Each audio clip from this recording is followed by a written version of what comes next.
Hello everyone, welcome back to Speedy's Legos and Collectibles channel. I know it's been a little while since I did a video and I only have a couple other videos uploaded, but I'm back now.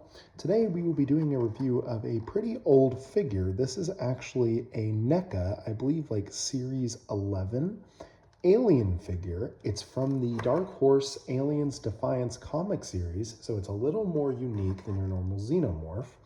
This guy is no longer sold at retail anywhere, but he does go for around $60, $70 on eBay.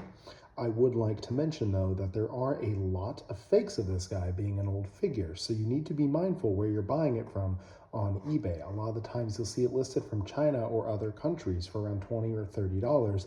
Those will be a very low quality bootleg. You want to make sure you are getting an authentic NECA one. The bootlegs, while they are not bad for army building and background purposes, do have very low quality paint apps, extremely loose joints, and they break very easily. With that being said, I'm going to go ahead and pop this guy open. I have pre-cut the blister card. You do get this kind of cool Aliens Defiance comic panel here, a little bit of information on the back, and of course the standard showing you other things that are available in the wave. They do come in a blister card, not my favorite method of packaging. I definitely prefer NECA's more modern boxes. However, these blister cards did work really well if you just wanted to display the figures and like hang them on a wall or something, if you are an in-the-box collector kind of guy. So I will like to state right off the bat that this guy does not really come with any accessories. He's not like your deluxe big chap where he's got like a face hugger and an egg. The only thing this guy comes with is this nifty little stand right here, which is going to help him stand a lot, because this guy, while he may be a very cool looking figure, actually does have a bit of a hard time standing because of these feet, but we will touch on that later. We'll start by just kind of looking over this guy, and as you can see, he is pretty mean looking, pretty gnarly. Let me see if I can get the camera to focus here. He does have these really nice kind of bronzed brown paint apps that run across like the head and kind of all the important parts of his body here. You can see it on his ribbing and kind of down the legs. You know, he looks very unique compared to your normal NECA xenomorph, especially with this beautiful kind of almost looks like a cross between a queen and a warrior kind of head crest here. Lot of detailing even on the back here. Another unique thing that this figure has that I really like is this thing is actually removable. And that's so you can tilt this head up a lot further and it doesn't get blocked by that spine back there. That's something I really appreciate, especially because I like to try to get my xenomorphs in very dynamic posing if possible. Just pops back in there. Going over the paint apps a little more, I will say one of the weakest parts of this figure is actually right here. He's got this nice texture paint detailing here, but then for some reason, on all of these figures that I've noticed, they don't have any paint apps on their butt. I'm not quite sure why that is, but they just kind of have this nice brown going into the tail. It's on the ribs here, it's on the spines, it's right here on the spine, and then it just stops. So you have this awkward kind of black spot right here. Other than that, I would say that the paint apps are just absolutely phenomenal. I mean, NECA really nailed it on this figure, especially given we're looking at a figure from 2017 here that hasn't been on, you know, retail shelves in a very long time. This figure does come with the posable bendy wire tail. As you can see here, got kind of a sharp stabby point on the end. Very bendy posable, got a wire in it, so very convenient for posing. He does have, you know, the ability to fully rotate his neck and head around, and as we kind of touched on earlier, if you move the spine, it really helps. He does have the hinging jaw, and inside there, it's kind of difficult for me to get out right now because I don't have a pair of tweezers on me, but they do have the retractable little kind of secondary jaw there inside the figure. They do have their shoulders on kind of the standard ball joint, so, you know, kind of move them around freely up and down, and they just have a, you know, a standard single arm hinge here at the elbow, nothing special. It can't really go up too much further than 90 degrees here because there's kind of, I would say, a little bit of blockage by the plastic kind of like armor shaping here.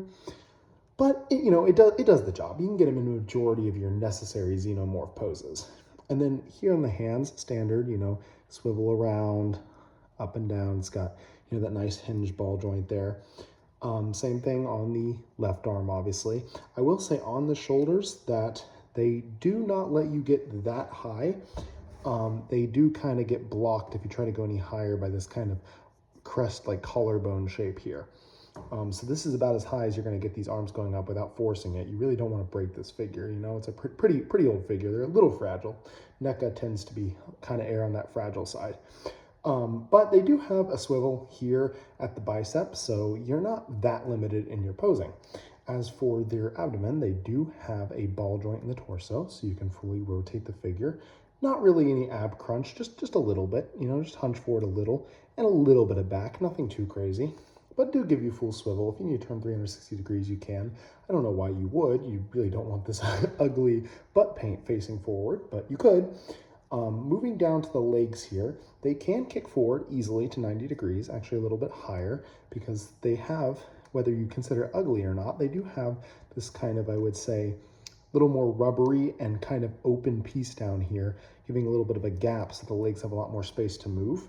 I don't mind it, as it does allow the xenomorph figures, which is something you really want to be putting in some crazy poses, to pose a lot better, to be quite frank with you. So I'm completely fine with the trade-off of this kind of slightly, you know, uglier, if you would say, kind of diaper piece here, so that I can pose my figures a lot more efficiently.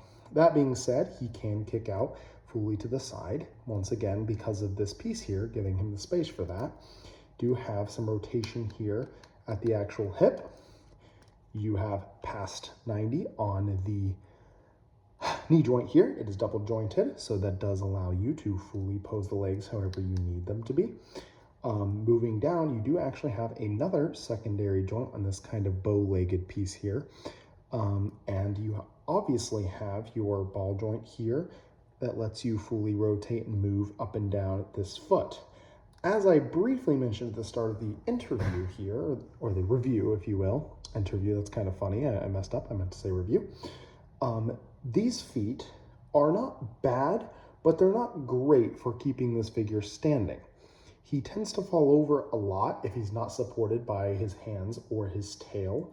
So that stand is really kind of a necessity with this guy. So it's a really good thing they included it, because he falls over a lot if you just have him kind of freestanding up on the shelf, especially since he's around 9 to 10 inches tall.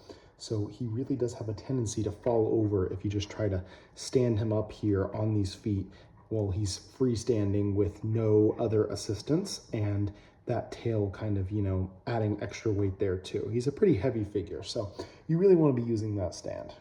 All in all, I think this is a really solid release by NECA, especially since they have a tendency to touch a lot of these comics and properties that, you know, a lot of other action figure companies don't.